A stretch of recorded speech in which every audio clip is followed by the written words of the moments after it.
الرحمن الرحیم الحمد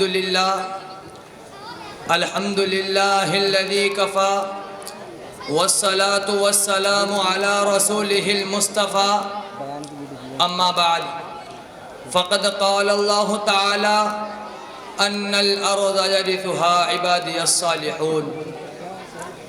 جب سر میں ہوائیں طاعت تھی، سر سبز شجر امید کا تھا، جب سر عصیاں چلنے لگی، اس پیڑ نے پھلنا چھوڑ دیا۔ اللہ کی راہ اب بھی ہے کھلی، آثار و نشاں سب قائم ہیں، اللہ کے بندوں نے لیکن اس راہ پر چلنا چھوڑ دیا۔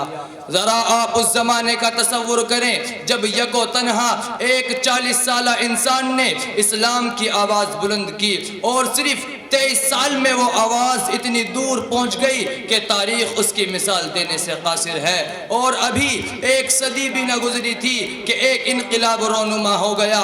جو غریب تھے وہ امیر ہو گئے، جو بیچارے چرواہے کہے جاتے تھے وہ مسند اقتدار پر متمکن ہو گئے، جنہیں دنیا والے ان پڑھ بدو کہا کرتے تھے، ان کا سیل روا اتنی تیزی سے بڑھا کہ ساری دنیا میں ان کی تہذیب و تمدن کا ڈنکا بجنے لگا۔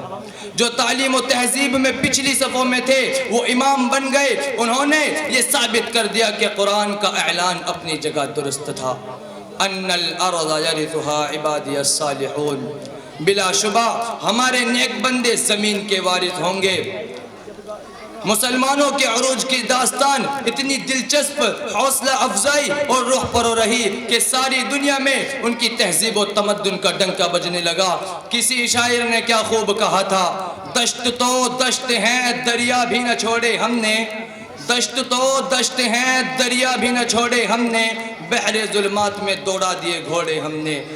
ایک وقت تھا جب مسلمانوں کے عروج کی داستانیں، مسلمانوں کی شوکت و شدوت اور رعب و حیبت کا ڈنکا بج رہا تھا۔ چار دانگ عالم میں ان کے عروج کی داستانیں بر زبان تھی۔ وہ نیک تھے، راست باز تھے، موجد محقق تھے، صاحب صلاحیت تھے، علم دوست تھے، اور سب سے بڑی بات یہ تھی کہ ان کے دلوں میں خدا اور رسول سے اتنی محبت تھی کہ جتنی وہ اپنے مال و دولت اور اہل و عیال سے بھی نہیں کرتے تھے۔ یہی وجہ تھی کہ وہ جدھر رخ کرتے انہیں فتح ہی نصیب ہوتی، جس سرزمین پر قدم رکھتے وہ ان کے قدم چومنے کے لیے بے قرار نظر آتی تھی۔ سچ کہا کہنے والے نے، جدھر رخ کیا سلطنت زیر فرما، جدھر رخ کیا سلطنت زیر فرما، جدھر آنکھ اٹھائی ممالک مسخر، مگر آج وہی قوم ذلیل و خوار ہو رہی ہے، وہی اسلام کے نام لیوا پیدر پہ شکستیں کھا رہے ہیں۔ آخر کیوں؟